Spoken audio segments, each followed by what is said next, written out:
Chapter 5. The Choice for Love. Why, when a God of love was revealed so long ago, and in so many times, and in so many forms, since then that they remain forever countless, has fear of God remained? The only answer possible is because fear of the self has remained. This is a twofold fear that must be looked at carefully now, and with all the power of the art of thought. One aspect of this fear has to do with the human experience. The other aspect, with the divine experience.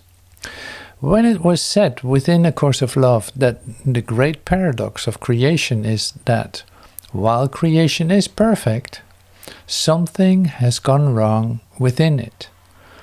This fear in relation to the human experience is of what it was I spoke. The choice for suffering has been made within the human condition is what I speak of specifically here.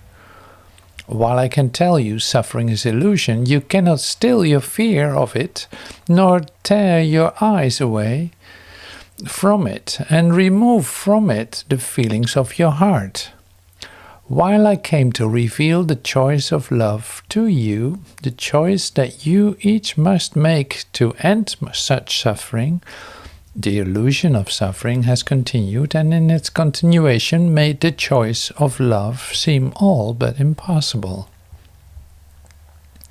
If not for the suffering that you see all around you, the choice for love would have been made.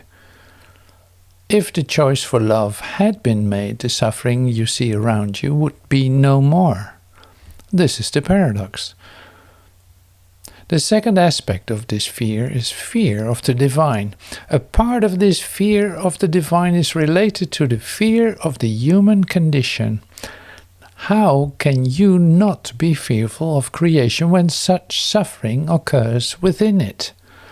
But there's another aspect that relates to the fear of union we spent much time discussing within A Course of Love.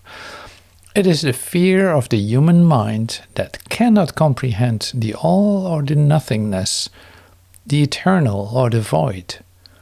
While your thought system here has been described often as insanity, this is the insanity you would fear that may actually grow stronger as you get closer to the truth.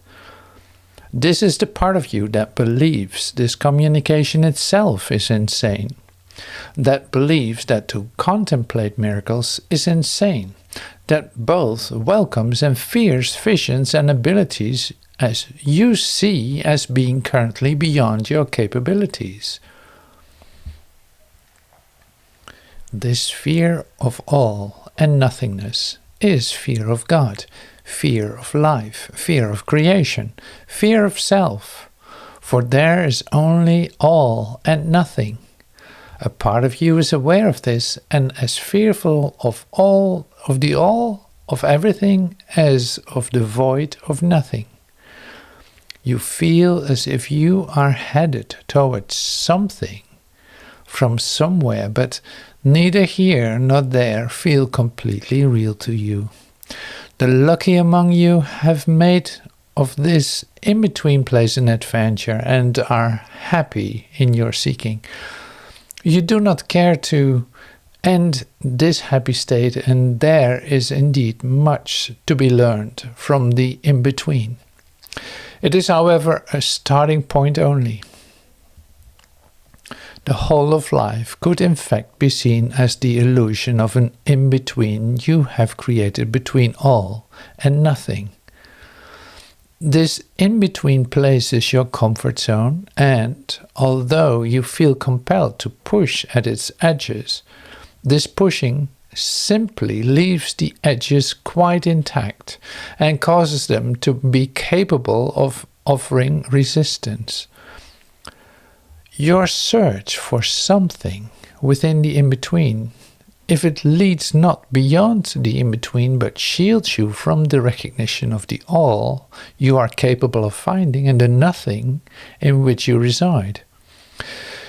In order to experience the truth, you must move into a state that is real.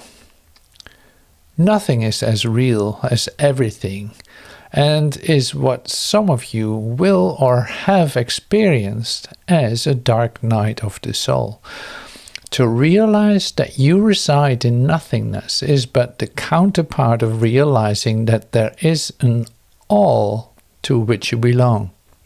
Again, I tell you that it is only your body and the thinking of your ego mind that make the in-between state of the illusion in which you now exist seem real.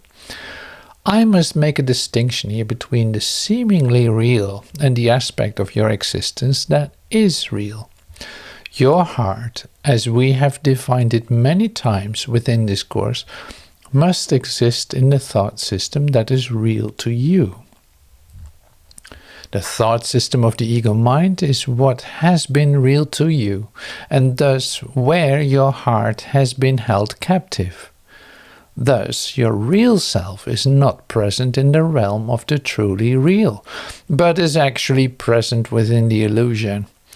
This is why all seeking must turn within, toward the heart where the real self abides. There is nothing else that will free who you are but freedom from the ego's thought system. That the ego's thought system has kept you from this freedom is the seeming difficulty you experience in learning this study, this course of study, and the reason. When you have freed yourself, that you will look back and see how easy this one choice really is. The body, and thus the you whom you think you are, would not experience anything without the presence of the heart.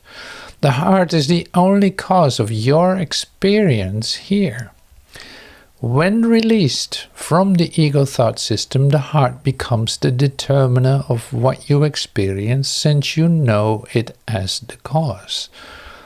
This is what is meant by mind and heart being joined in union, or being wholehearted. It is the real you, or the center of yourself, being joined with the only thought system that is real, the thought system of the truth. How could a thought system based on anything but the truth lead to anything but illusion? The here that you experience is the experience dictated by the ego mind, and this experience is all that makes you believe you are other than who you are. Thus, the abolishing of the ego mind, as stated many times in many ways, must now be brought to completion. This is why I have asked you to choose the manner in which you would be once and finally convinced.